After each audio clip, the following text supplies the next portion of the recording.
ഹൃദയം തകർന്നു വിളിക്കുമ്പോൾ അരികിലെത്തും അമലോത്ഭവയാമമ്മ.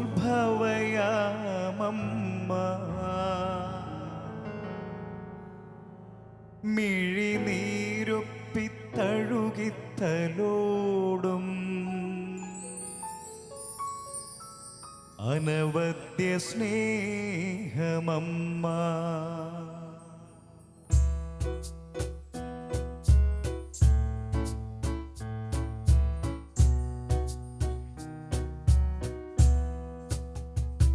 ഹൃദയം തകർന്നു വിളിക്കുമ്പോൾ അരികിലെത്തും അമലോത്ഭവയാമമ്മ. മിഴിനീരൊപ്പിത്തഴുകിത്തലോടും അനവദ്യ സ്നേഹമമ്മ.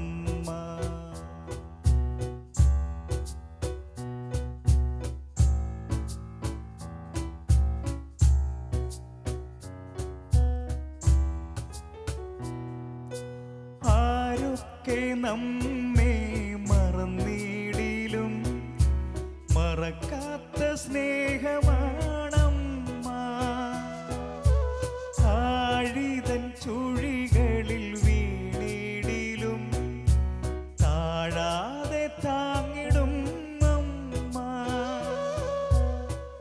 ആ തിരുക്കരങ്ങളിൽ അഭയം തേടിൽ ആശ്വാസം നൽകിടും അമ്മ. മക്കളെ കാക്കുന്ന മരിയാമ്പിക ഹൃദയം തകർന്നു വിളിക്കുമ്പോൾ അരികിൽ വരും അമലോത്ഭവയാമമ്മ.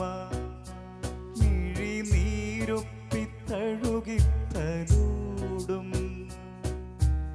അനവദ്യ സ്നേഹമമ്മ. ഹൃദയം തകർന്നു വിളിക്കുമ്പോൾ അരികിൽ വരുന്ന സാന്ത്വന സ്നേഹം പരിശുദ്ധ കന്യകാമറിയം.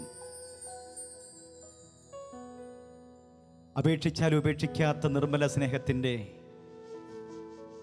കർമ്മലഗീതികളുമായി സ്നേഹമുള്ള ഹൃദയങ്ങളെ ഒരുങ്ങുകയായി കർമ്മലഗീതങ്ങൾ.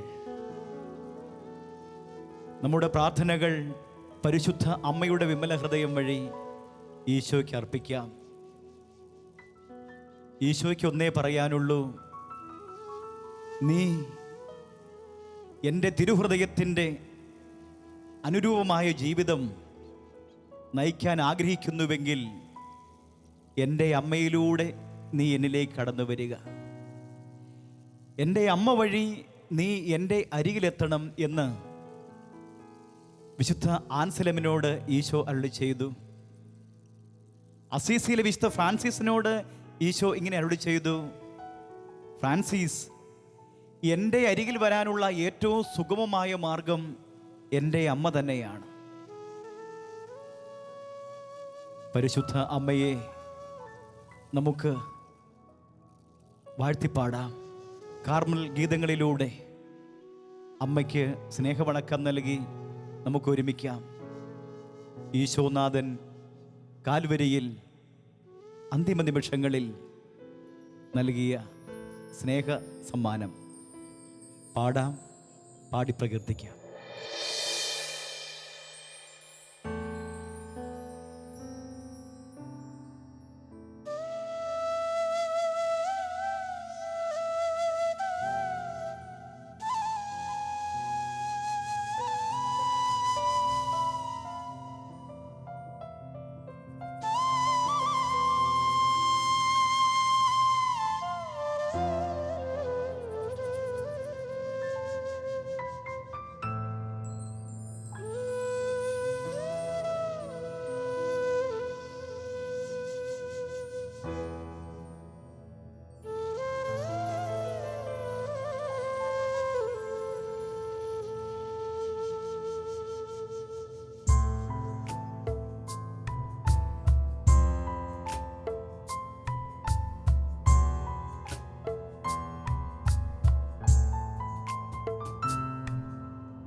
നിമിഷങ്ങളിൽ അരുളിയ തിരുവചനം ഇതാ ഇതാ നിന്റെ അമ്മ ഈശോനാഥൻ കാൽവരിയിൽ അന്തിമ നിമിഷങ്ങളിൽ അരുളിയ തിരുവചനം ഇതാ ഇതാ നിന്റെ അമ്മ അമ്മേ അമ്മേ പരിശുദ്ധ മറിയാമേ എന്നും എന്നും ഞങ്ങൾ തന്നാശ്രയമേ അമ്മേ അമ്മേ പരിശുദ്ധ മറിയാമേ എന്നും എന്നും ഞങ്ങൾ തന്നാശ്രയമേ.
ഇതാ ഇതാ നിന്റെ അമ്മ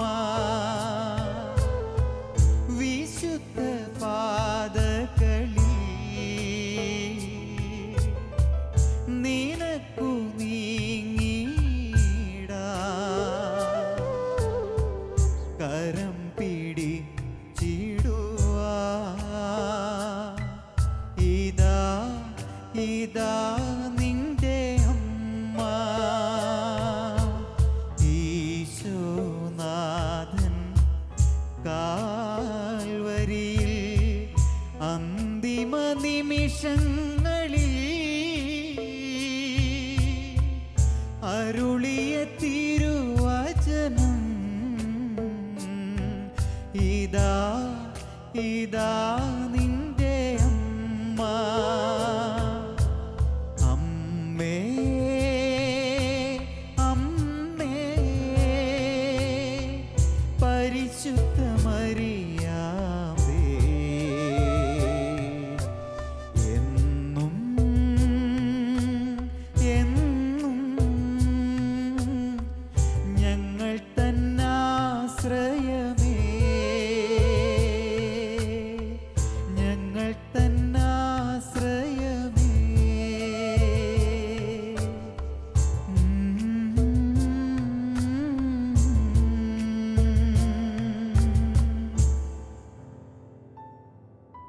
ദീപക്,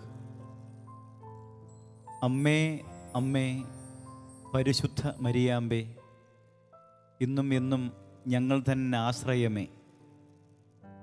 വലിയ ആഴമായ ആശ്രയബോധത്തോടെ അമ്മയോട് ഈ അർത്ഥന നടത്തുമ്പോൾ വലിയ പ്രത്യാശയും വിശ്വാസവും സ്നേഹവും ഒക്കെ നിറഞ്ഞ ഒരു മുഖഭാവം ദീപകിൽ ഞാൻ കാണുകയായിരുന്നു. ഭയമൊന്നുമില്ല, പരിശുദ്ധ അമ്മ കൂടെ ഉണ്ടെങ്കിൽ എന്നൊരു സ്നേഹഭാവം ആ മുഖത്തുണ്ട്. എന്താണ് ഈ ഗാനം തിരഞ്ഞെടുക്കുവാൻ, ഇത് പാടുവാൻ ഉത്സുകനായതിൻ്റെ പിന്നിലെ പ്രചോദനം? ഈ പാട്ട് എനിക്ക് തോന്നുന്നത് പല വേദികളിലും ഞാൻ പാടാൻ, അതായത് ചർച്ച് കൊയറുകളിൽ അതുപോലെ പല ഇതിലൊക്കെ ഞാൻ പാടാൻ ഒത്തിരി ഇടയായിട്ടുള്ളൊരു പാട്ടാണ്. അതുമാത്രമല്ല ഈ പാട്ടിലിപ്പോൾ അർത്ഥവത്തായിട്ടുള്ള നല്ല നല്ല വരികൾ ഇതൊക്കെ ഓർത്ത് ഇങ്ങനെ പാടുമ്പോഴേക്കും എന്നോടിപ്പോൾ എൻ്റെ കൂടെയുള്ള എൻ്റെ സഹപാഠികളും വേറെ കുറച്ച് ആളുകളൊക്കെ ഇങ്ങനെ ഞാൻ പാടുന്നതൊക്കെ കേൾക്കുമ്പോഴത്തേന് എന്താടാ നിൻ്റെ ഈ ഫീലിൻ്റെ എന്നൊക്കെ ചോദിക്കാറുണ്ട്. എനിക്ക് തോന്നുന്നത് ഞാൻ ചെറുപ്പം മുതൽ കൂടുതലും ഈ ഭക്തിഗാനങ്ങൾ, നമ്മുടെ ക്രിസ്ത്യൻ ഡിവോഷണൽ സോങ്സൊക്കെ അധികം ചർച്ചുകളിലും അതുപോലെ ഇടവപ്പള്ളിയിലൊക്കെ പാടി ആ ഒരു ഫീലായിരിക്കാം എൻ്റെ മ്യൂസിക്കിൽ ചിലപ്പോൾ ഇത്രയും ഒരു കുറച്ചൊക്കെ ഏത് രീതിയിലുള്ള മ്യൂസിക് ഞാൻ പാടിയാലും കുറച്ച് ഫീൽ അതിന് കൊടുക്കാൻ പറ്റണ മാതാവിൻ്റെ അനുഗ്രഹമായിരിക്കാനാണ് അത് ഉറപ്പാണ്. ദീപക്കെ, ഇപ്പോൾ നമ്മൾ ഈ ആലപിക്കുമ്പോൾ ഇവിടെ ദീപക് പാടി യേശുനാഥൻ കാൽവരിയിൽ അന്തിമ നിമിഷങ്ങളിൽ അരുളിയ തിരുവചനം ഇതാ ഇതാ നിന്റെ അമ്മ. റൂട്ട് അങ്ങനെയല്ലേ? അതല്ലേ? അതെ. അപ്പോൾ ഇതാ നിന്റെ അമ്മ. ഈ പാട്ടിൻ്റെ ജീവൻ എന്ന് പറയുന്നത് ഇതാ നിന്റെ അമ്മ എന്ന യേശുവിൻ്റെ സത്യ സ്നേഹവചനമാണ്. യേശുവിൻ്റെ വചനം ഏതു വ്യക്തി പാടുന്നു, യേശുവിൻ്റെ സത്യമായ ശക്തമായ വചനം ആര് പ്രഘോഷിക്കുന്നുവോ അവിടെ പരിശുദ്ധാത്മാവിൻ്റെ ഉജ്ജ്വലനമുണ്ടാകും. തീർച്ചയായും ദീപക് ഇത് പാടുമ്പോൾ ഞാൻ ശ്രദ്ധിച്ചിരിക്കുകയായിരുന്നു. വല്ലാത്തൊരു ഫീലോടുകൂടി ദീപക് പാടി. ദൈവത്തിൻ്റെ വലിയ അനുഗ്രഹമാണത്. മാത്രമല്ല യേശുവിൻ്റെ വചനത്തിൻ്റെ ജ്വലനം കേൾക്കുന്ന അനേക ഹൃദയങ്ങൾക്ക് യേശുവിൻ്റെ വചനം ആത്മാവും ജീവനുമായി ഉണർവായി മാറും. അപ്പോൾ സുഹൃത്തുക്കളുടെ ഇടയിൽ ഈ യേശുവിനെ കൊടുക്കുവാൻ, പരിശുദ്ധ അമ്മയുടെ സ്നേഹം കൊടുക്കുവാൻ ദീപക് പ്രയത്നിക്കുന്നുണ്ടോ എന്നറിഞ്ഞാൽ കൊള്ളാം. തീർച്ചയായിട്ടും ഞാൻ തിരുവനന്തപുരത്താണ് താമസിക്കുന്നത്. കൂടുതൽ ഇപ്പോൾ ഒരു 5-6-7 വർഷമായിട്ട് ഞാൻ തിരുവനന്തപുരത്ത് തന്നെയാണ് എൻ്റെ പഠന കാര്യങ്ങളും ബാക്കി മ്യൂസിക്കിൻ്റെ കാര്യങ്ങളൊക്കെ ആയിട്ട് ഞാൻ അവിടെ തന്നെയാണ് കൂടുതലും ചിലവഴിക്കുന്നത്. അപ്പോൾ അവിടെ ജീസസ് യൂത്തും ബാക്കിയുള്ള കാര്യങ്ങളൊക്കെ ആയിട്ട് നമ്മുടെ ലൂർദ് മാതാ ഫെറോന പള്ളിയൊക്കെ ആയിട്ട് ഞാൻ കുറച്ച് ചേർന്ന് നിൽക്കാറുണ്ട്. അവിടെയുള്ള എല്ലാ കുട്ടികളും അതുപോലെ എല്ലാവരുമായിട്ട് അച്ഛന്മാരുമൊക്കെ ആയിട്ട് അത്യാവശ്യം നല്ല സ്നേഹബന്ധമാണ്. അപ്പോൾ ഞാനിപ്പോൾ എന്താ പറയണേ, ഒരു ഞായറാഴ്ച മിക്കവാറും ഞാൻ ഞായറാഴ്ച ദിവസങ്ങളിലാണ് ചർച്ചിൽ പോകാൻ എനിക്ക് പറ്റാറുള്ളൂ. അപ്പോൾ അവിടെ ഒരു 9ൻ്റെ കുർബാനയ്ക്ക് ഞാൻ പാടാറുണ്ട്. എല്ലാ പാട്ടുകളൊക്കെ പാടും. അതിന് ശേഷം ഏറ്റവും അവസാനം എൻഡിങ്ങിൽ വന്നിട്ട് ഒരു ലൂർദു മാതാവേ നീ എന്നൊരു പാട്ട് പാടും. ആ പാട്ട് പാടുമ്പോൾ ഉള്ള ആ ഒരു എനർജി എനിക്ക് തോന്നുന്ന ഒരു 2-3 ദിവസം എനിക്കിങ്ങനെ ഫീൽ ചെയ്യാറുണ്ട്. ആ ഒരൊറ്റ പാട്ട് പാടി കഴിയുമ്പോൾ എനിക്ക് കിട്ടുന്ന ആ ഒരു എനർജി, ആ ഒരു ഫീല്. അപ്പോൾ ഞാനത് കഴിഞ്ഞ് ചിലപ്പോൾ തിങ്കളാഴ്ച ഞാൻ ഡിപ്പാർട്ട്മെൻറ്റിൽ ചെല്ലുമ്പോഴത്തേനും എനിക്ക് എൻ്റെ മുഖത്തൊക്കെ ചിലപ്പോൾ അത് പ്രസരിച്ച് നിൽക്കും ചിലപ്പോൾ. അപ്പോൾ എൻ്റെ ഫ്രണ്ട്സ് ചോദിക്കും, എന്താ നിനക്ക് ഇത്ര സന്തോഷം എന്നൊക്കെ ചോദിക്കാറുണ്ട്. അത് അതിൻ്റെ ഉള്ളിൽ രഹസ്യം ഇതാണ്. അതെ, ഞങ്ങളുടെ സന്തോഷത്തിൻ്റെ കാരണമേ പരിശുദ്ധ അമ്മേ, നീ ഏത് പള്ളിയിലാണ് പോകുന്നേ എന്നൊക്കെ ചോദിക്കാറുണ്ട്. ചില ആളുകൾ എന്നോട് പള്ളിയിലേക്കുള്ള റൂട്ട് ചോദിക്കാറുണ്ട്. എന്തോ എനിക്ക് അതൊരു ഭാഗ്യമായിട്ട് മാതാവിൻ്റെ ഒരു അനുഗ്രഹമായിട്ടാണ് എനിക്ക് തോന്നുന്നത്. തീർച്ചയായും. അപ്പോൾ എല്ലാ ഇടങ്ങളിലും ദീപക്ക് ഒരു ദീപം പോലെ, ഈശോ അങ്ങനെയാണല്ലോ പറയുന്നത്, നിങ്ങൾ ലോകത്തിൻ്റെ പ്രകാശമാണ്. അപ്പോൾ എവിടെ പോയാലും ആ ഈശോയെ കൊടുക്കുവാനും ആ ഈശോ നമുക്ക് സമ്മാനമായി നൽകിയ അമ്മയുടെ സ്നേഹവാത്സല്യത്തിൻ്റെ സാക്ഷ്യം വഹിക്കാനും ഒക്കെ ദീപകിനാകട്ടെ എന്ന് ഞാൻ ആശംസിക്കുന്നു. പ്രേക്ഷകരുടെ എല്ലാം പേരിൽ ദീപകിന് പ്രത്യേകമായ സ്നേഹാശംസകളും പ്രാർത്ഥനകളും നൽകുന്നു. തുടർന്നും അനേകായിരം വേദികളിൽ ഈ നല്ല ദൈവത്തെ പാടി പ്രകീർത്തിക്കുവാനിടയാകട്ടെ. നമുക്ക് അടുത്ത ഗാനത്തിലേക്ക് പ്രവേശിക്കാം.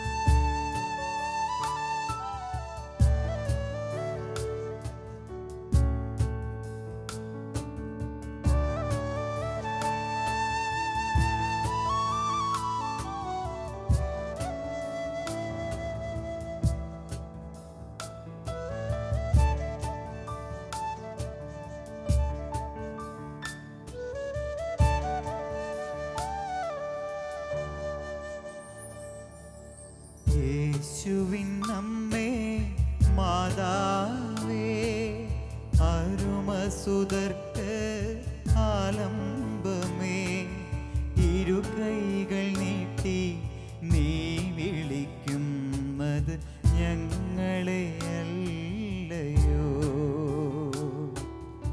ഇരുകൈകൾ നീട്ടി നീ വിളിക്കുന്നത് ഞങ്ങളെ അല്ലയോ.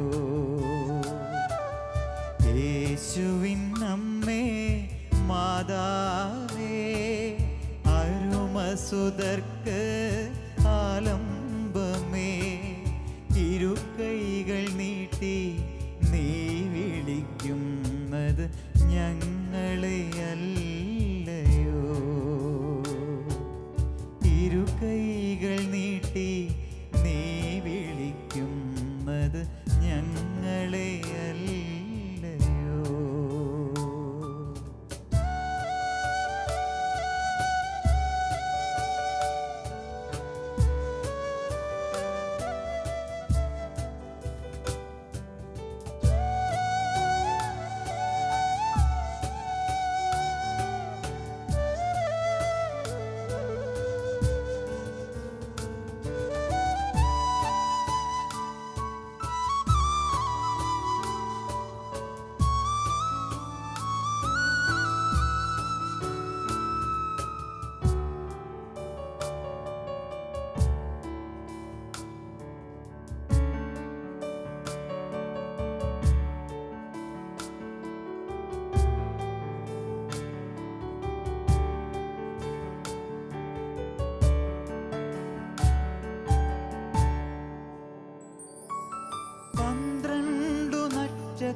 തേജസ്വിനി. സൂര്യവസ്ത്രം നീ അണിഞ്ഞിരിക്കുന്നു, സൂര്യനേക്കാളും നീ തേജസ്വിനി. യേശുവിൻ അമ്മേ മാതാവേ, അരുമസുതർക്ക് ആലംബമേ, ഇരുകൈകൾ നീട്ടി നീ വിളിക്കുന്നത് ഞങ്ങളെ അല്ലയോ. ഇരുകൈകൾ നീട്ടി നീ വിളിക്കുന്നത് ഞങ്ങളെ അല്ലയോ.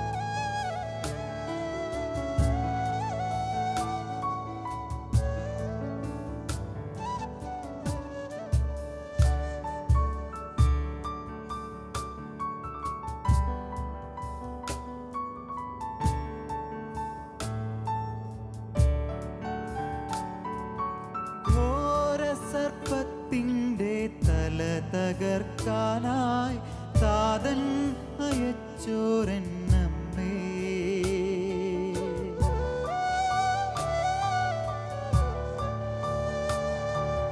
ഘോര സർപ്പത്തിൻ്റെ തല തകർക്കാനായി താതൻ അയച്ചോരെന്നമ്മേ. അമല മനോഹരി അമ്മയല്ലേ നീ, ഇപ്പോഴും എപ്പോഴും പ്രാർത്ഥിക്കണേ. അമല മനോഹരി അമ്മയല്ലേ നീ, ഇപ്പോഴും എപ്പോഴും പ്രാർത്ഥിക്കണേ. യേശുവിൻ അമ്മേ മാതാവേ, അരുമസുതർക്ക് ആലംബമേ, ഇരുകൈകൾ നീട്ടി നീ വിളിക്കുന്നത് ഞങ്ങളെ അല്ലയോ. ഇരുകൈകൾ നീട്ടി നീ വിളിക്കുന്നത് ഞങ്ങളെ അല്ലയോ.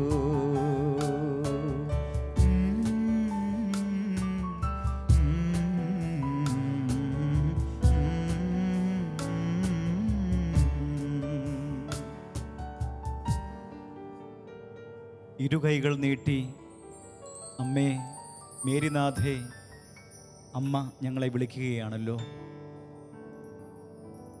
എത്രയോ വിശേഷണങ്ങളാൽ അമ്മ അലങ്കരിക്കപ്പെടുന്നു. സൂര്യനെ ഉടയാടയാക്കിയവൾ, ചന്ദ്രനെ പാദപീഠമാക്കിയവൾ, നക്ഷത്രങ്ങളാൽ അലങ്കൃതമായ കിരീടം. എത്രയോ കവികൾ അമ്മയെ വാഴ്ത്തിപ്പാടി. എത്രയോ സാഹിത്യകാരന്മാർ അമ്മയെക്കുറിച്ച് അവർണ്ണനീയമായ ഭാഷ വിന്യാസം നൽകി. എത്രയോ ചിത്രകാരന്മാർ അമ്മയുടെ സ്നേഹഛായ ഭാവനയിൽ നിന്നും ചാലിച്ചെടുത്തു. പരിശുദ്ധ അമ്മേ, സകല ജനപദങ്ങളും ഭാഗ്യവതി എന്ന് പ്രകീർത്തിക്കുന്ന ഞങ്ങളുടെ സ്നേഹനാഥേ, അമ്മ എന്നും വണങ്ങപ്പെടണം, അമ്മ എങ്ങും അറിയപ്പെടണം. അതുവഴി വിശുദ്ധ ലൂയി ഡി മോൺഫോർട്ട് പറയുന്നത് പോലെ, പരിശുദ്ധ മറിയം അറിയപ്പെട്ടാൽ പരിശുദ്ധ ത്രിത്വം കൂടുതൽ അറിയപ്പെടും. അതെ അമ്മേ, അമ്മയെ ഞങ്ങൾ ലോകം മുഴുവൻ പ്രകീർത്തിക്കും. അമ്മയുടെ സ്നേഹവർണ്ണനകൾ ഞങ്ങൾ ലോകം മുഴുവൻ നൽകും. അങ്ങനെ അമ്മയെ പരിശുദ്ധ ത്രിത്വം മഹത്വപ്പെടുത്തി ആ മഹനീയതയോട് ചേർന്ന് അമ്മയെ എളിയ മക്കളും മഹത്വപ്പെടുത്തും. ഈശോ അങ്ങ് ഞങ്ങൾക്ക് നൽകിയ ഈ സ്നേഹാംബികയെ എങ്ങനെയാണ് ഞങ്ങൾ പാടിപ്രകീർത്തിക്കുക? അത് അങ്ങേക്ക് ഏറ്റവും ആനന്ദം പ്രദാനം ചെയ്യുമെന്ന് ഞങ്ങൾ അറിയുന്നു. പരിശുദ്ധ അമ്മേ, ഏറ്റവും എളിമയുള്ള അമ്മ ഏറ്റവും വിനീതയായി ദൈവഹിതം നിവർത്തിച്ചപ്പോൾ അമ്മയെ ഏറ്റവും ഉന്നതയായി ഉയർത്തി സ്വർഗത്തോളം വളർത്തി ത്രിലോകരാജ്ഞിയായി മുടി ധരിപ്പിച്ചു പരിശുദ്ധ ത്രിത്വം. അമ്മേ, ഏറ്റവും ചെറിയവരായി മാറി എളിമയുടെ ധന്യത പുലുകുവാൻ ഞങ്ങളെ അമ്മ പഠിപ്പിക്കണം. അങ്ങനെ സ്വർഗത്തോളം ഉയരുവാൻ, കർത്താവിൻ്റെ രാജ്യത്തിൻ്റെ സാക്ഷികളായി തിരുസഭയ്ക്കും ലോകം മുഴുവനിലും ദൈവസ്നേഹത്തിൻ്റെ പരിമളം പരത്തുവാൻ, ലോകത്തിൻ്റെ ദീപമായി മാറുവാൻ, ഭൂമിയുടെ ഉപ്പായി മാറുവാൻ അമ്മേ ഞങ്ങളെ പഠിപ്പിക്കണമേ. ആമേൻ.